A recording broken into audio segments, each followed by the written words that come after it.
ਅੱਜ ਮੈਂ ਆਪਣੇ ਪਿੰਡ ਫਤਿਹਗੜ੍ਹ ਸਾਹਿਬ ਕਿਲ੍ਹਾ ਹਰਨਾਮ ਸਿੰਘ ਤੋਂ ਆਪ ਦਾ ਦਾਸ ਸਿਮਰਨਜੀਤ ਸਿੰਘ ਮਾਨ ਮਿਤੀ 19 ਅਗਸਤ ਨੂੰ ਕੁਝ ਵਿਚਾਰ ਸਾਹਮਣੇ ਰੱਖਣੇ ਕੌਮ ਦੇ। ਦਿੱਲੀ ਦੀ ਹਾਈ ਕੋਰਟ ਦੇ ਵਿੱਚ ਇੱਕ ਗੈਰ ਸਿੱਖ ਨੇ ਪਟੀਸ਼ਨ ਪਾਈ ਹੈ ਕਿ ਜਿਹੜੀ ਸਾਡੀ ਕਿਰਪਾਨ ਹੈਗੀ ਹੈ ਛੋਟੀ, ਇਸ ਨੂੰ ਅਸੀਂ ਜਦੋਂ ਹਵਾਈ ਜਹਾਜ਼ ਦੇ ਉੱਤੇ ਸਫ਼ਰ ਕਰਾਂਗੇ ਇਸ ਦੇ ਉੱਤੇ ਰੋਕ ਲਾਈ ਜਾਵੇ, ਕਿਉਂ ਕਰਕੇ ਉਸ ਵਕੀਲ ਨੇ ਕਿਹਾ ਕਿ ਇਹ ਸ਼ਸਤਰ ਹੈ ਤੇ ਇਹਦੇ ਵਿੱਚ ਗਲਤ ਇਸਤੇਮਾਲ ਹੋ ਸਕਦਾ ਹੈ।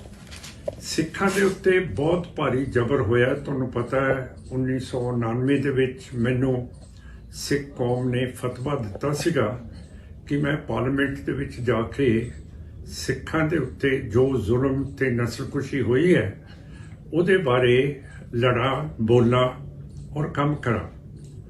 ਪਰ ਜਿਹੜੀ ਸਾਡਾ ਸੰਵਿਧਾਨ ਹੈ ਇੰਡੀਆ ਦਾ, ਉਹਦੀ ਦਫਾ 25 ਦੇ ਵਿੱਚ ਲਿਖਿਆ ਹੈ ਕਿ ਸਿੱਖ ਕੈਨ ਵੇਅਰ ਦ ਕਿਰਪਾਨ, ਅਸੀਂ ਪਹਿਨ ਵੀ ਸਕਦੇ ਹਾਂ ਤੇ ਵੱਡੀ ਕਿਰਪਾਨ ਅਸੀਂ ਰੱਖ ਵੀ ਸਕਦੇ ਹਾਂ। ਇਹ ਹੁਣ ਕਨਸਟੀਟਿਊਸ਼ਨਲ ਹੱਕ ਹੈ ਸਾਡਾ। ਤੇ ਇਹੋ ਜਿਹੀ ਵੱਧ ਗਿਣਤੀ ਜਿਸ ਨੇ ਸੈਂਟਰ ਦੇ ਵਿੱਚ ਕੋਈ ਸਾਨੂੰ ਕੈਬਨਿਟ ਦਾ ਪੋਸਟ ਨਹੀਂ ਦਿੱਤਾ, ਕੋਈ ਸਿੱਖ ਗਵਰਨਰ ਨਹੀਂ, ਕੋਈ ਆਰਮੀ ਕਮਾਂਡਰ ਸਿੱਖ ਹੈ ਨਹੀਂ, ਕੋਈ ਸੁਪਰੀਮ ਕੋਰਟ ਦੇ ਵਿੱਚ ਸਿੱਖ ਜੱਜ ਹੈ ਨਹੀਂ। ਹੁਣ 11 ਜੱਜ ਹਾਈ ਕੋਰਟ ਦੇ ਪਰਸੋਂ ਚੌਥੇ ਬਣਾਏ ਹੈ, ਉਹਨਾਂ ਦੇ ਵਿੱਚੋਂ ਵੀ ਕੋਈ ਸਿੱਖ ਨਹੀਂ। ਤੇ ਮੈਨੂੰ ਸਮਝ ਨਹੀਂ ਲੱਗਦੀ ਕਿ ਇਸ ਸੱਜਣ ਨੂੰ ਕੀ ਸੁਝਿਆ ਕਿ ਹਾਈ ਕੋਰਟ ਦੇ ਵਿੱਚ ਇਸ ਨੂੰ ਚੁਣੌਤੀ ਦਈਏ ਕਿ ਕਿਰਪਾਨ ਕਿਉਂ ਨਹੀਂ ਰੋਕਣੀ ਚਾਹੀਦੀ।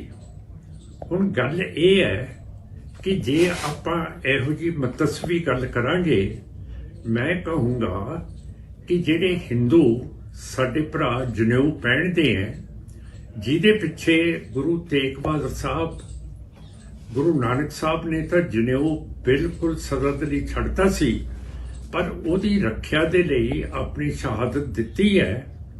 ਜਨੇਊ ਦੀ ਗੱਲ ਕਰੀਏ ਤੇ ਜਨੇਊ ਵੀ ਇਹ ਕਿਉਂ ਜਾਏ ਹਵਾਈ ਜਹਾਜ਼ਾਂ ਦੇ ਵਿੱਚ, ਕਿਉਂ ਕਰਕੇ ਜਿਹੜਾ ਡੋਰ ਚੀਨੀਆਂ ਦੀ ਹੈ, ਜੇ ਉਹਦਾ ਜਨੇਊ ਕੋਈ ਪਹਿਨ ਕੇ ਚਲਿਆ ਜਾਊਗਾ ਉਹ ਤਾਂ ਕਿਸੇ ਦਾ ਗਲ ਵੀ ਵੱਢ ਸਕਦਾ ਹੈ, ਜ਼ਖਮ ਵੀ ਕਰ ਸਕਦਾ ਹੈ, ਉਹ ਡਰਾ ਵੀ ਸਕਦਾ ਹੈ, ਹਾਈਜੈਕ ਵੀ ਕਰ ਸਕਦਾ ਕਿ ਜੇ ਮੈਂ ਇਹ ਚੀਨ ਦਾ ਧਾਗਾ ਡੋਰ ਖਿੱਚਦੀ ਤੇ ਗਰਦਨ ਲੈ ਜੂਗੀ। ਤਾਂ ਇਸ ਤਰ੍ਹਾਂ ਦੀ ਗੱਲ ਜਿਹੜੀ ਕਰਨੀ ਹੈ, ਇਹ ਤਾਂ ਮੈਨੂੰ ਬਤੌਰ ਸਿੱਖ ਹੋਣ ਦੇ ਤੇ ਤੁਹਾਡਾ ਮੈਂਬਰ ਪਾਰਲੀਮੈਂਟ ਹੋਣ ਦੇ ਮਨਜ਼ੂਰ ਨਹੀਂ ਹੈ। ਇਹਦੇ ਨਾਲ ਤੋੜ ਭੰਨ ਬਿਲਕੁਲ ਹੋ ਜੂਗੀ ਜੇ ਹਾਈ ਕੋਰਟ ਨੇ ਇਹੋ ਜਿਹਾ ਫੈਸਲਾ ਕਰਤਾ ਕਿ ਸਿੱਖ ਆਪਣੀ ਕਿਰਪਾਨ ਨਹੀਂ ਪਹਿਨ ਸਕਦੇ ਹੈਗੇ। ਪਹਿਲਾਂ ਮੈਨੂੰ ਪਾਰਲੀਮੈਂਟ ਨਹੀਂ ਜਾਣ ਦਿੱਤਾ ਹੈਗਾ, ਮੇਰਾ ਹੱਕ ਜਿਹੜਾ ਸੰਵਿਧਾਨ ਦੀ 25 ਧਾਰਾ ਦੇ ਵਿੱਚ ਲਿਖਿਆ ਹੋਇਆ। ਹੁਣ ਕੀ ਸਿੱਖ ਜੇ ਸਫ਼ਰ ਕਰ ਰਹੇ ਹੈ ਉਹ ਕਿਰਪਾਨ ਨਹੀਂ ਪਹਿਨ ਸਕਦੇ, ਸ਼ੁਕਰ ਕੇ ਇਹਦੇ ਨਾਲ ਖਤਰਾ ਹੋ ਸਕਦਾ।